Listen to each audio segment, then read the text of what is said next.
What's up, guys? I'm gonna try this new style of video, and today I'm bringing you the finals from my locals at a nearby LGS. They asked that I didn't use audio for this, so because of that, I'm gonna try just doing a voiceover and kind of give like insider thoughts as to how I approach this matchup.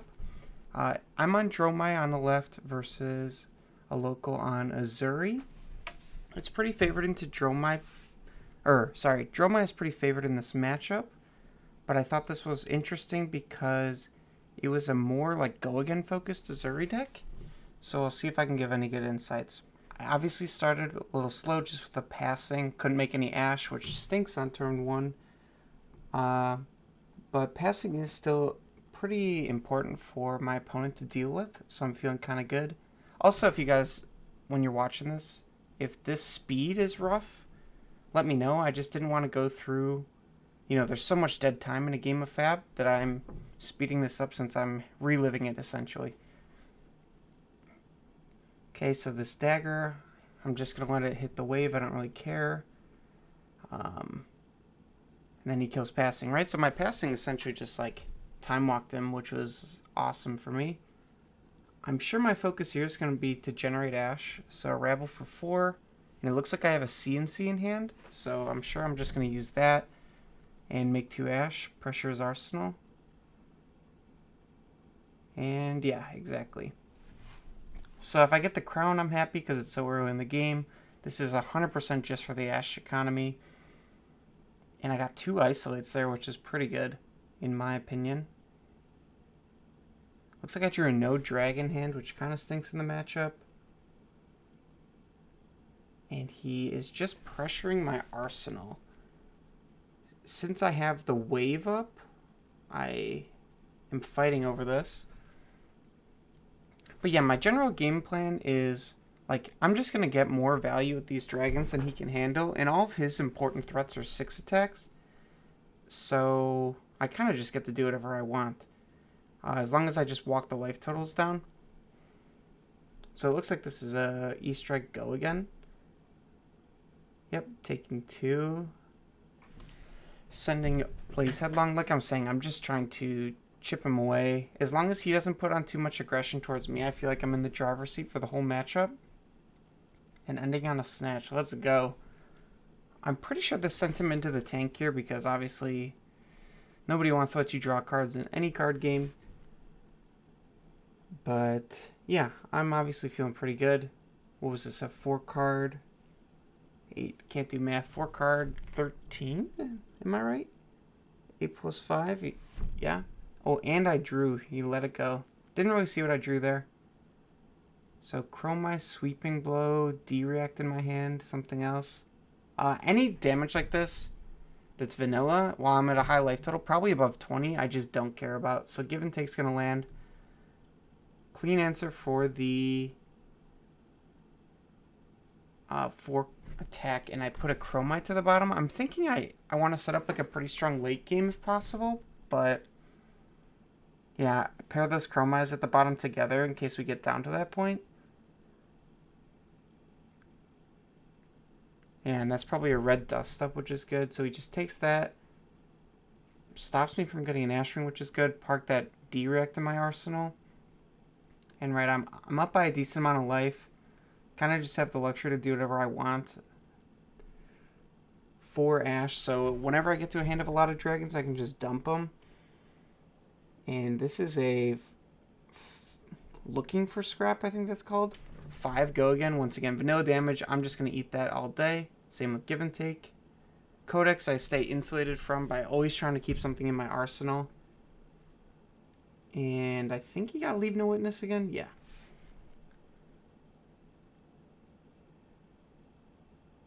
And there's that D-Rec we parked in there.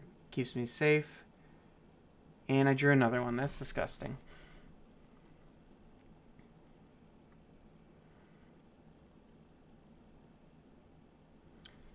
So on my turn, I'm pretty sure I'm just going to Mirror Guy, attack passing. Yeah, because that's just such an annoying lock. Right, they both kind of need to be answered. Once again, otherwise I'll just get out of control. So I'm sure we're going to see my opponent here tank for a while because, like I said, this is a pretty important board to deal with. We're slightly up on life. We got the most important armor piece, I would say, for my opponent. Already been through a codex. And if anyone watching this has a different way that they like to play into Azuri, let me know. This is probably my first time playing into such a go again version of it. I usually play against my friend Sam, and he's on like the red line list. So I'm definitely a lot less practiced. So he daggers plus another go again attack to kill Mirror Guy, which is fine. Looks like the Leave No Witness is going to be used with Snapdragons. Has this been 3 or 4 turns of Leave No Witness in a row, huh? Stuff that. Leave an Asvalai on top, which is good with this much Ash. And he did manage to clear my board while pressuring my arsenal, which was pretty impressive.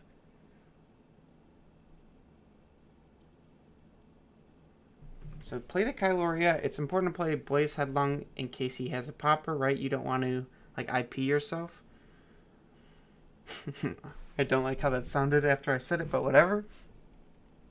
So he just eats the 4. I'm happy to get popped, clearly. Just want to take cards out of his hand. And this is probably a go again. Yeah, just 8-5 to the chin. I will never remember what these daggers do. You'll see a pretty big misplay later in the game. So daggers me into Death Touch.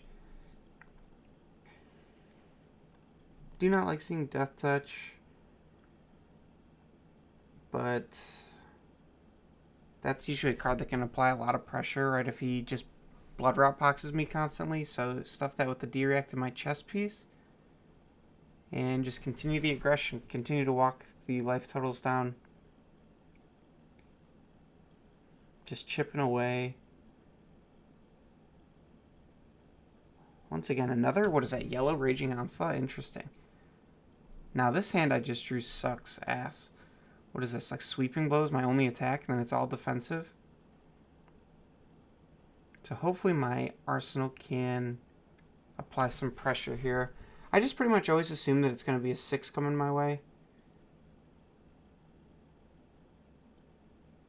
Ooh, and it looks like I had a sink below an arsenal, so not that great.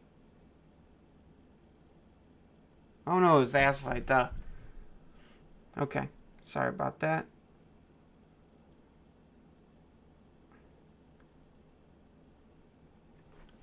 And I kind of like this play, once again, of playing Sigil versus just playing Sweeping Blow. Because I have Crown up, I get to protect myself from a Codex. Even though Sweeping Blow is kind of a weak arsenal card. Daggers I'm taking all day. It's just like, I can cover 3 of those up with the Sigil, so I don't really care. But my hand also is kind of clunky here, right? It looks like Sigil, Tumultai, Rake, and... is that another Rake? Jesus. Rake the Ember, obviously a great card, because his Kadachis cost 2, which is a pain in the ass. This is once again vanilla 5. I don't know if I care. Okay, I think the rationale for a block here is just because it's a little clunky. Just preserve a little bit of life. And that looked like a blue. Ooh, and I do get hit with the Death Touch here. Yeah, see, anytime a Death Touch hits, because Dromai runs so few blues, they just hit you with an extra 2 damage, so it's a pretty strong card. Rake the Embers. Using the Furnace trick here to make sure I have extra Ash, because just Ash Wings are so good in so many matchups, and I think they're particularly good in this one. It's just a pain in the ass for Azuri to deal with them all. Ooh, 8 everything. Okay, so I'm feeling great there. Once again, right? I'm just slowly walking down the life totals, but I'm up, right? I have an extra, essentially 6 damage parked on the board. And now I'm kind of curious from rewatching this. Did I miss the Blood Rot? I'll have to go back, but I'm hoping I took it. Give and take at me. Kills the Ezreal with another go again attack. Has 2 cards, so... Oh, interesting. Dagger, killing Ashwings. So did a pretty good job managing my board. But I get to just continue the pressure. And that was a blue dust up. So I'm only down to 1 Ash, which is a little concerning. But Mirror Guy's a free swing. Hits him for damage. I like to play the Burn Them All because... Second... Just because it gives him less information.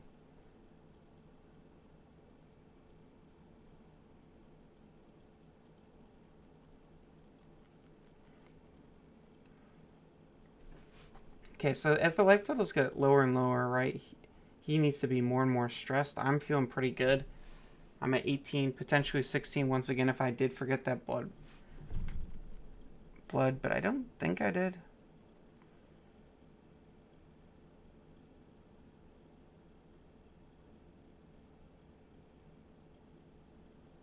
It's also really funny watching myself in fast forward because I didn't realize how much my leg shakes.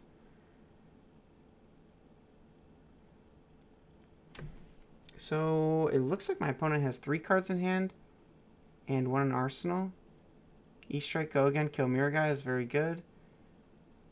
So anytime I see them with 2 cards, I just assume it's going to be, yeah, attack me for 6. So preserve my life total, keep my arsenal. And this is bad sequencing because I could just do this as a reaction to the Blaze Headlong, but I don't think it really matters. Right, because Blaze Headlong only has go again if you've played another red, but you can do that in reactions. And yeah, now the game is just pretty much over. Don't remember what my arsenal card is, but clearly my memory's not that great. I have a Yenderai, Rake, it looks like. Pretty much assuming that he's going to get Kadachi'd out of the game by my Ashwings. Alright, this is where my huge mistake comes in. I'm pretty sure I forget. Oh no, it's not. It's at a later turn. Just preserving my life total with a blue sweeping and something else off that E-Strike. But yeah, it's kind of just like garbage time. I don't have enough Ash to use Rake the Embers here. That's why I would prefer Yenderai. Yenderai gets popped, but the Burn Them All hits.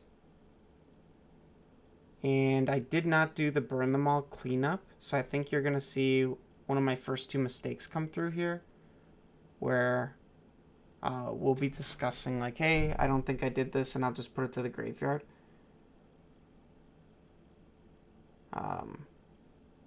And I think this is my other mistake. Yeah, I forget that these have piercing. So I personally learn better if I just like force myself to keep the mistake. He was nice enough to say I could take it back, but it makes me remember stuff better if I just like eat these lessons. So since the combat chain didn't break, I'm pretty sure I'm looking to use Furnace to make more Ash.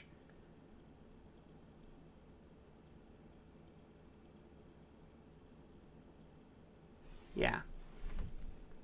And I think I favored pitching the Chromai because Chromai goes down on Ash. Yeah, see? I was like, I fucked this up.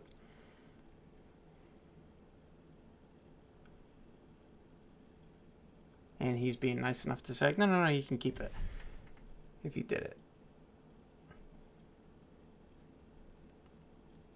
But also, if I'm up by this much, I would feel really bad, like, if I accidentally cheated like that.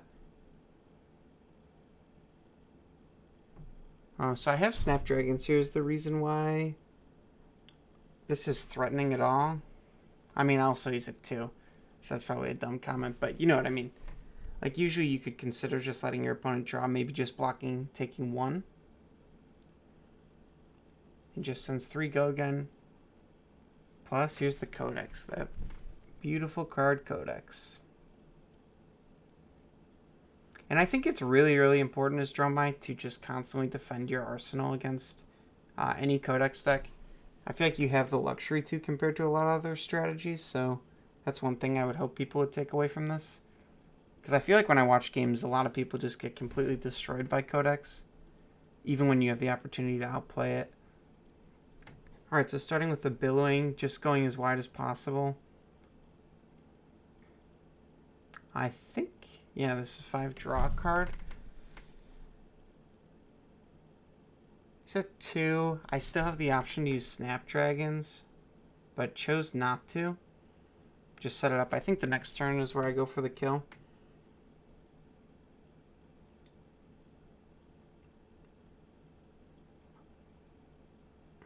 Okay, Death Touch really does not matter for me at this point.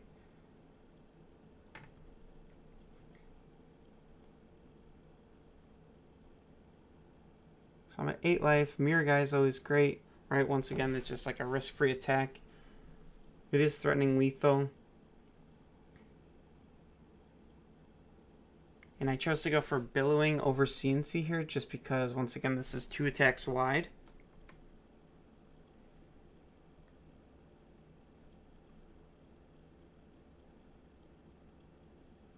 Throws the Tunic in front of it and eats the final hit. So I'm down to 8 life. Obviously a very commanding lead because any 1 damage wins this game. So I just have to make sure that somehow this doesn't get stolen from under me. Cover up the 6 attack. I still have, 3 attackers on the board. Full hand, so it's just making sure that I do this properly. Go again, giving all my dragons. E-Strike Go again, gives all my dragons the ability to attack. Start with the one that needs the protection. And knowing that there's 1 card left in hand, unless it's a D-React, I would be able to kill him with the red dust up. But I also had snaps, so it would still get around it. And then here, I was just going over the fact that I knew I had a pretty nuts pitch coming up. But obviously the game kind of progressed too fast where I wasn't playing towards it. But yeah, overall, my opponent played pretty well. This is a really tough matchup for Uzuri. So getting it this close, I think, was cool. It was interesting to see a more go-again oriented version of this deck compared to my friend Sam's Redline version. But I feel like without the attack reactions, I had a lot less to worry about from the perspective of just like wondering what was going to happen. Right, every single card that was played by Uzuri, I knew exactly how it would impact the game compared to like setting up a hand where it's, like send in a Blood Rot 3 attack, triple pump it, and it just crushes me. But yeah, thank you everybody for watching. This is obviously my first time doing a recording of a voiceover of a match. So let me know if this was interesting. The game footage was way too fast. I kind of prefer that it was fast forwarded because, like I said, it'll take a lot to play all these games, but then also go home and voice them over, especially because there's a lot more downtime when you're playing. So yeah, let me know if you have any feedback. Once again, this was kind of just like a one-take process. Definitely new to this, but I appreciate you all for watching. If you enjoyed it, please like and subscribe. Thanks.